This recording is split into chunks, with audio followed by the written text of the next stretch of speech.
Hello students, आज हम +1 class की केमिस्ट्री करने जा रहे हैं बेटा। तो जो हमारा 5th चैप्टर चल रहा था states of matter, gases and liquid, उसका नेक्स्ट टॉपिक जो आज हम करने जा रहे हैं वो क्या है हमारे पास, types of bonding and melting and boiling point. Types of bonding हमें पता है कि कौन कौन सी बॉन्डिंग यूज होती है। कोवलेंट बॉन्डिंग होती है, आयनिक बॉन्डिंग होती है ना बेटा। ये बॉन्डिंग्स के बारे में पढ़ेंगे। पहले हमने पिछले लेक्चर में हमने क्या किया था, thermal energy, molecular interaction energy, है ना, इनके बारे में बात की थी। वही कह रहे हैं, हमने पहले intermolecular forces and thermal energy के बारे में बात की थी, जो स्टेट ऑफ मैटर के बीच में लग रही थी।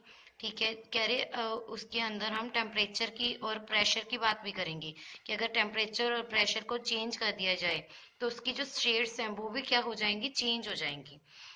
जैसे example, water is a liquid at ordinary temperature. Liquid होता है जब वो ऑर्डिनरी टेम्परेचर पे होता है। जब उसे 100 डिग्री सेल्सियस कर दिया जाए उसका टेम्परेचर, तो वो क्या इसमें चेंज हो जाएगा, गैस भी स्ट्रीम में चेंज हो जाएगा बेटा, है ना। लिक्विड से क्या हो जाएगा, गैस के अंदर चेंज हो जाएगा। अगर उसकी जो हीट है, उसका जो टेम्परेचर है हम इंक्रीज कर दें, 100 डिग्री सेल्सियस पे ले जाएं, तो उसका टेम्परेचर अगर हमने इंक्रीज कर दिया तो वो किस में चेंज हो जाएगा, लिक्विड गैस में चेंज हो जाएगा, स्ट्रीम में चेंज हो जाएगा।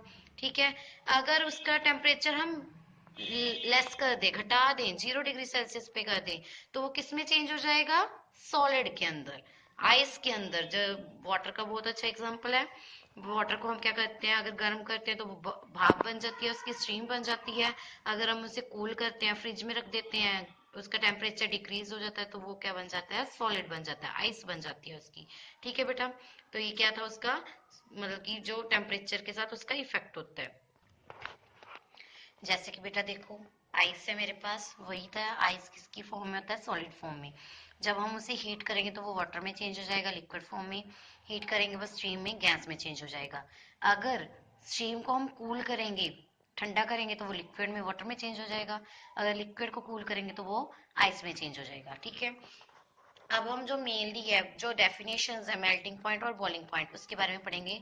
When a solid is heated it melt to form a liquid. ठीक है, द टेम्परेचर, जो कह रहे सॉलिड को हम हीट करते हैं, गर्म करते हैं, तो वो किस में चेंज हो जाता है, लिक्विड में चेंज हो जाता है। The temperature at which solid melt, वो टेम्परेचर जिस पॉइंट पे जाके जो सॉलिड है हमारा मेल्ट होना स्टार्ट हो जाएगा और क्या बन जाएगा, उस टाइम वो लिक्विड बन जाएगा, उस पॉइंट को हम क्या बोलते हैं, मेल्टिंग पॉइंट। और ऐसे ही अगर हम हीट करेंगे तो लिक्विड किस में चेंज हो जाएंगे, वेपर में। दो, वो टेम्परेचर जिस पॉइंट पे लिक्विड किस में चेंज होना शुरू हो जाए, वेपर में चेंज होना शुरू हो जाए, उसे हम बोलते हैं बॉइलिंग पॉइंट। समझ आ गया बेटा, ये था हमारा मेल्टिंग एंड बॉइलिंग पॉइंट।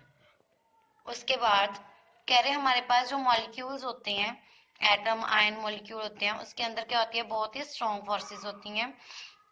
जो है ना फोर्सेस होती है, मेल्टिंग और बॉइलिंग पॉइंट क्या होगा, हाई होगा। अगर जब फोर्स स्ट्रांग होंगी बेटा तो उसे ज्यादा हीट देनी पड़ेगी, उनके जो बॉन्ड्स हैं स्ट्रॉन्ग फोर्सेस को तोड़ने के लिए, उसके बॉन्ड्स को तोड़ने के लिए हमें क्या देनी पड़ेगी, ज्यादा हीट देनी पड़ेगी, तभी वो ब्रेक होंगे बॉन्ड्स। तो क्या होगा, उसका मेल्टिंग और बॉइलिंग पॉइंट भी क्या होगा, हाई होगा। ठीक है, तो ऐसे ही कह रहे सिंपल कोवलेंट मॉलिक्यूल है, जैसे हाइड्रोजन, फ्लोरीन, ऑक्सीजन, ये क्या होते हैं, रूम टेम्परेचर पे गैसेस फॉर्म में होते हैं हमारे पास, कह रहे।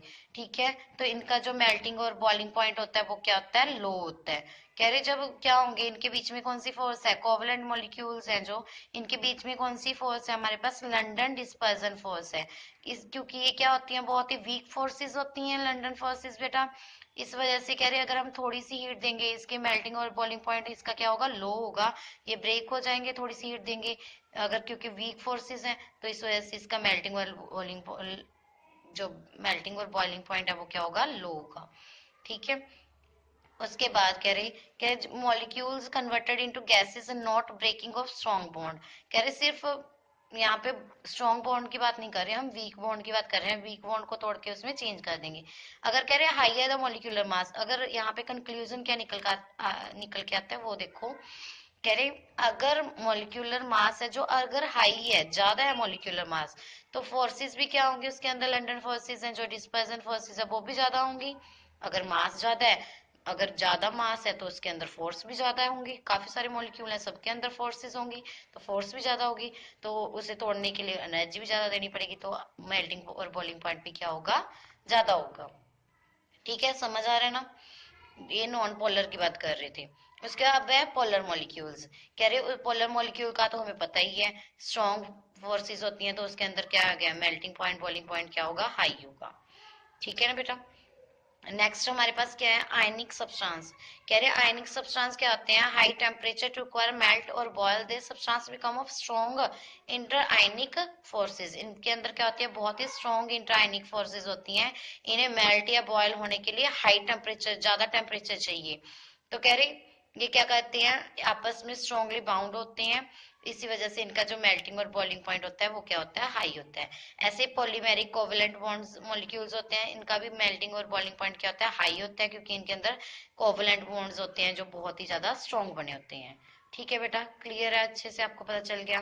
नेक्स्ट हम पढ़ेंगे इसके बाद जो हमारी मेजरेबल प्रॉपर्टीज हैं, गैसेस को कैसे मेजर करते हैं हम, और भी चीजों को, एटमॉस्फेरिक प्रेशर को कैसे मेजर करते हैं, तो हम मेजरेबल प्रॉपर्टीज पढ़ेंगे। Okay, thank you.